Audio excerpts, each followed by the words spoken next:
The winter of a divorce, the winter of a death in the family, the winter of a tragedy, some things we can't understand. But here's what we do know: it's possible for us to get through the winter. Here's what's exciting about the passing of time: it takes you through whatever you're experiencing at the moment. That's what time will do, take you through the winter. Now, how do you handle the winters? Make this little note: you can get better, and you can get stronger, and you can get wiser. There's no winter that you can't overcome. There's no winter that you can't figure out how to survive, of figuring out a way to get through it. Hang on, make this note: winters don't last forever. Yes, the tyranny of communism lasted for 75 years, but finally that long winter was past. So become wiser, become stronger, become better to handle the winters that are going to come in your life, with self-esteem bursting out all over, with the skills you're gonna develop. You're going to be able to handle whatever comes your way. I promise you that sometimes the winter seems long, the night seems like it'll never pass. But sure enough, eventually the night has to give way to the day. Winter has to give way to the spring. The difficult time has to give way to opportunity. The recession has to give way finally to the progression, to the expansion. The long night has passed and opportunity is here. Spring always comes. Just hang in there. When the night is long, hang in there. When it's dark, hang in there. When you can't figure it out, and your spring will surely come. From my teacher, Mr. Schoaf, who said to me, we don't have to change what's going on out there. That's the wind that's blowing. All we have to do is change what's going on in here. And now there's several ways to do that on personal development. Here's the first one: we must learn from personal experience. Pretty simple. Learn from what happens to you. Take a look back over the last few months. Did you make some mistakes? How could you correct those for the future? Take a look back over the last year. Have you done it right or done it wrong? Let's correct it for the next year. Learn from your personal experience. Mr. Schoaf asked me when I first met him. He said, Mr. Rohn, how are you doing? You've been out there now 6 years. And I said, I'm not doing very well. He said, I suggest you not do that anymore. What a simple, swift analysis to my situation. He said, if you keep doing it, the next 6 years will be like the last 6. You don't want that to happen. Let's make the changes. So learn from your personal experience. Now here's number 2, why I came to share this video experience with you today. And that I call it OP, other people's experiences. That's me. Other people, that's your teacher. Other people, that's your friends and colleagues. Other people, the people you meet that can pass along to you their experiences, what's happened to them, the mistakes they made, how they corrected them, how they changed their health and changed their bank account and changed their income and change their future. That's it. Other people. Here's a good phrase to note: negative is normal. It's not successful, but it's normal. It's part of life. And here's the next key, in my opinion: you must learn to handle the negative. Don't ignore it. Handle it. You don't have to live in it. You don't have to dwell on it. But you do have to handle it. My opinion, I know some people teach, just turn your head real quick and say there's no weeds, there's no weeds, there's no weeds. They'll take your garden, so you've got to handle the negative. Here's what part of it is: it's called the Great War between good and evil. The minute you were born, you got involved in the war between good and evil, between darkness and light, between negative and positive, between evil and good, between tyranny and democracy, between weeds and human activity. I mean, the war is on in the absence of light. Guess what's automatic? Darkness. If good does not arouse itself and become active, guess what moves in? Evil. It's a war, a mental war, a physical war, a financial war, between enterprise and ease, between accomplishment and failure. It's a war. One of the words that destroys everything is called neglect. Neglect. And I found this out: a week of neglect could cost you a year of repair. It isn't worth it. If the future gets clear, the price gets easy. Because you got to remember, for every promise, there's a price to pay. Everybody's got to pay the price. Everybody's got to do the deal. Everybody's got to do the disciplines. Everybody has to pay. But here's what I've discovered: if the promise is clear and powerful, the price is easy to pay. The price is some classes. The price is a few books. The price is a few disciplines. The price is finding something that will make your life better, make you grow, make you change, make you develop. So the first part of the key is to design the promise. Then what is the price to pay? I'm telling you, the price will be easy. Anybody in my audience can pay, no matter where you are, where you come from, color doesn't matter, religion doesn't matter, where you grew up doesn't matter, circumstances don't matter. I'm telling you, if you'll make the promise of the future clear for yourself, the things you want, the places you want to go, things you want to have, the person you want to become, the skills you want, the homes you want, the future you want, the friends you want, all of the values of life that you could possibly want, if you'll make that clear, make those lists and be serious about it, I promise you it's an easy price to pay. Anybody can pay it. And the best advice I can give you is, if I can do it, you can do it. Farm boy from Idaho, raised in obscurity. I changed my life, turned it upside down, turned it all around, found economics, found future, found promise, And if I can do it, you can do it. If you will change, everything will change for you. You'll never be the same. You'll keep growing as you look back on a few months, look back on a few years. You won't believe the progress you can make economically, your relationship with your family, your friends, and whether you're in sports or economics or whatever, telling you that whole process of committing yourself for personal change, personal value can really make your life unique and worthwhile. A person who has purpose in their life, they have something to go for, some meaning. One writer described it for some people, it becomes a magnificent obsession.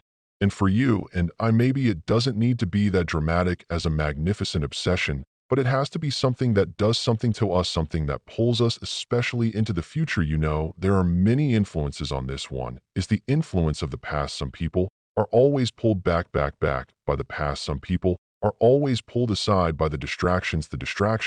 But here's what's powerful. If you have a list of high purpose in your life, it pulls you toward the future, and the more powerful the purpose is, the stronger it pulls. And here's the other great advantage. If you have purpose for the future, it pulls you through all kinds of challenges and all kinds of difficulties. If you don't have these strong purposes for the future, it's easy to get swallowed by a bad day. It's easy to be almost annihilated by a poor month. And it's easy sometimes to almost disappear beneath the waves of a year that goes backwards if you don't have something to pull you beyond that year. So if you want something to pull you through all kinds of challenges, all kinds of difficulties and things that come at you, you got to have something on out there beyond today, beyond next week, beyond next month, beyond this year, that pulls you into the future. And the clearer it is, the stronger it pulls, the more dynamic it is, the more it affects your life, your spirit, your heart, your soul.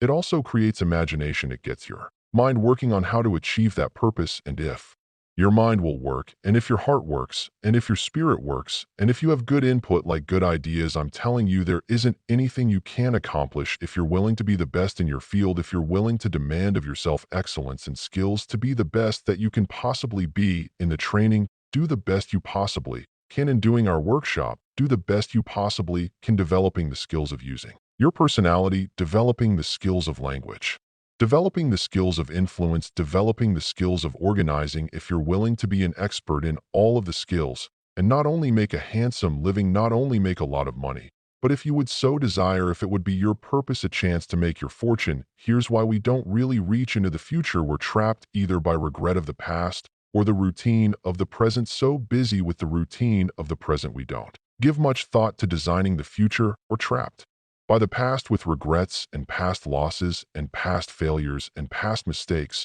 and we relive it over and over again, not to the benefit of changing it for the future, but just because, you know, we feel that our lives have been less than favorable simply because of all the things that's happened to us in the past.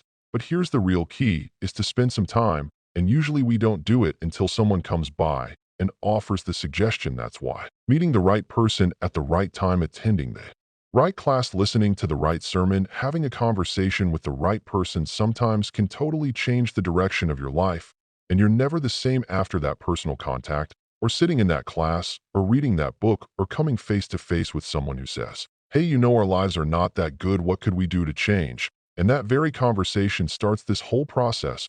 Wow, I'm arrived at a fairly poor place. How could I change all of that for the future? And that is all possible. Here's the next key. Make sure that the greatest pull on you is the pull of the future, not the pull of the past that keeps taking you back, not the pull of gravity like the present that just keeps you sort of stuck where you are. But we want to make sure that the greatest influence and pull on us is the pull of the future. If you have powerful goals, well designed, and plenty of them to stir your imagination, here's what they will do. Goals become like a magnet, and the bigger they are, and the stronger they are, and the longer the list, and the more things you'd like to acquire during the course of your lifetime, the stronger they pull. And here's the other advantage in setting goals, so that these goals begin to pull you in that forward future direction. They pull you through all kinds of downtime, all kinds of nighttime experiences, all kinds of winters. You can much more easily survive the next crisis, the next winter of your life, if you have well-set goals. Finally, 2 places you want to go, things you want to do, people you want to meet, skills you want to develop, fortune you want to make, benevolence